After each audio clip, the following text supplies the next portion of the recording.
Hello guys, welcome back again to our channel. For today's video ay meron na naman akong na-discover na isang free earning application na pwede natin pagkakitaan ng pera through GCash, Lazada at marami pang iba. So ang application na ito ay na-release po ito noong March 15, 2025. So ngayon lang naman at kahapon po ito na-release dahil ngayon ay nasa March 16. So sa video ngayon ay ating pong suriin or review ang application na ito kung legit po ba at paano po tayo kumita dito ng pera sa application na ito.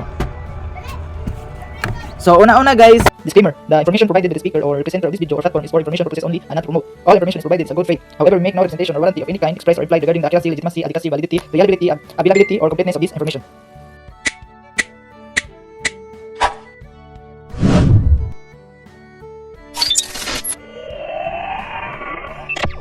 So una-una guys ay maglaro muna tayo, pindutin muna natin itong start level 11 para malaman natin kung paano po ito laruin. So siguro alam na po natin kung ano ang laman nito dahil sa front page pa lang niya ay tinatawag na itong billiard master. So start, pindutin natin itong start. So ang gawin lang natin dito ay i-shoot lang po natin yung mga bola. So ang purpose nito ito ay pwede po natin i-change yung direction. Wait lang. Drag para ma-shoot po yung ball. Ang gawin lang po natin dito sa left corner ay i-drag lang po natin. Ayan, na-shoot na po yung bola. So ganun lang po yung gawin natin sa iba ding bola.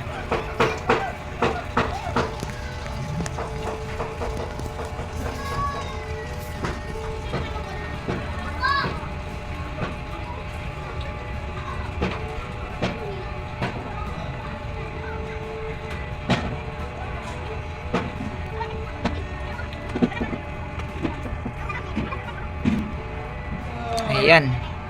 So nakakuha po tayo ng 60 plus na token. So malalaman po yan natin kung para saan po itong token. So i-times 5 po natin para itong plus 60 ay ma-times 5 po. So yan. Okay, ayan. Naging 2,100 na po yung token natin. So para saan nga ba itong token? So ang purpose po ng token ay pwede po yan natin i-convert dito into diamond. So makikita po natin dito. Ayan, sa bandang baba na shop exchange. So from token to diamond. So pindutin lang po natin itong go para kung gusto po natin i-change ang ating token into diamond. At para saan naman itong diamond? So ang purpose po itong diamond ay pwede na po yan natin i-change. So pindutin po natin. Ayan. So pwede na po natin i-change into Philippine peso. So ang equivalent po ng dito, there is no limit on the payout amount of diamond and the diamond currency ratio is 1,000:1. So ibig sabihin po 1,000 diamond is equals to piso. So try po natin i-withdraw ito kung ilan po ang minimum na ma-withdraw natin dito, kung pwede ba tayo maka-withdraw ng piso. So try natin pindutin itong create new payout account. Yan, dito meron pong Lazada, GCash, Maya o GrabPay. So try po natin i-withdraw. Ayan, makikita pala natin dito sa bandang baba yung threshold. So ang minimum pala dito sa GCash ay 100 at dito sa Lazada ay 2 pesos. Tapos dito sa Maya 100 at saka sa GrabPay ay 100. So hindi pa pala tayo maka-withdraw sa Lazada dahil yung balance lang natin ay nasa 1.98 pesos. So hindi muna tayo mag-withdraw.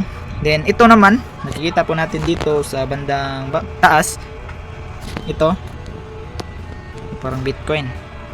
So maka-withdraw naman tayo dito, ngunit ang minimum niya ay nasa 1,000 pesos. So yung current coin po natin ay nasa 37.20 pesos lang. So hindi pa tayo maka-withdraw dito, no? Then next naman, ang gawin natin kung paano po tayo maka-earn ng mga coins pa. So pindutin po natin itong daily. Yan, makikita po natin dito na yung mga dilitas na para maka-earn po tayo ng diamond. So directly po nga diamond po yung ma-earn natin dito, hindi po token. Yan, manood tayo ng ads or watch video, pass level, pass challenge, online time, then invites friends. So marami pong paraan para maka-earn po tayo ng diamond. Hindi lang sa invites kundi sa paglalaro din. X. So dito naman sa achievement ito. So meron din dito na meron tayong makukuha ng mga diamond once mapuno po natin ito. Ito. Then ang total po na ma-claim natin na dito coins ay nasa 1,432.80. So kung sa piso po ito ay ito rin 1,432.80 pesos. Then next naman dito sa bonus exchange, tingnan po natin kung ano dito. So dito nga pala ay yung input your exchange code. So kung sino po yung nag-invite sa inyo ay lagay nyo po yung code dito. So mayroon po akong code dito, nakikita po dito sa invites. So ayan po yung code ko. So pwede din niyo itong ilagay doon para meron kayong matanggap na reward bonus.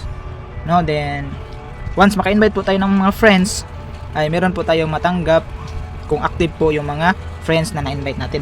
So sabi sa number 1, when your friend reaches level 15, you will receive plus 400 diamond at itong plus 5 na galing sa na-invite. So ang purpose po dito, itong mga nasa gilid, no, ang purpose po dito ay para dito po yan, baby. Ayan, ang purpose po doon sa sinabi ko ay para dito po sa VIP. So in other words po, ang tawag nito ay experience. At tapos niyan yung level 15 ay meron po tayong makukuha na experience. So once mapuno po ito ay meron po tayong matanggap na 30 coins or 30 pesos. So ganun lang po ka-easy, no? Ayan. Back tayo. So tapos na po itong invites. So itong VIP tapos na rin. And itong racing. So dito sa racing nga pala ay tingnan lang natin, no? So makikita at mababasa naman natin kung ano po yung rules dito sa racing. So sa season ay every 3 days is a season. So every 3 days po matapos ang season at kada tapos ng season po ay meron po tayong matanggap na bonus dito once makasali po tayo sa ranking. So kayo na po ang magbasa dito. Ibang mga rules dito sa racing.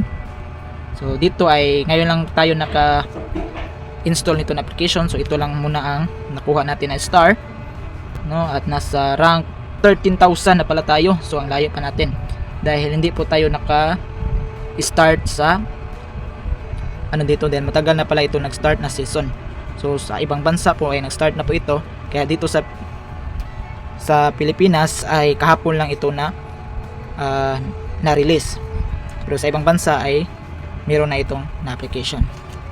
So kaya na-late na lang tayo. Okay, then let's check to change. So ang purpose din pala ng token yung dito, yung ito ay para meron din tayong ma-exchange dito na makakuha ng star, no? Then so ang top number 1 dito ay kapag ma-end po yung season, ito 5 hours na lang. Once matapos po ito ay meron siyang matanggap na 3,000 pesos or 3,000 coins. Then X po natin. Wala na ata akong nalaktawan, no? I-update ko na lang po kayo kung sa time na mag-withdraw ako kung legit po ba ito na application para malaman po natin kung kailan ma-receive natin yung payout natin. So wala na ata akong nalaktawan sa video tutorial na ito. So sana meron kayong natutunan sa simple tutorial na ito. At kung gusto nyo itong i-download ay puntahan lang ang link sa description or comment section para ma-download niyo ito na application. So yun lang po. God bless. Visit us my YouTube channel, Juni Agatano, and click subscribe and notification bell to keep you updated on my videos. The videos I upload about personal blog and finance. Thank you so much and God bless.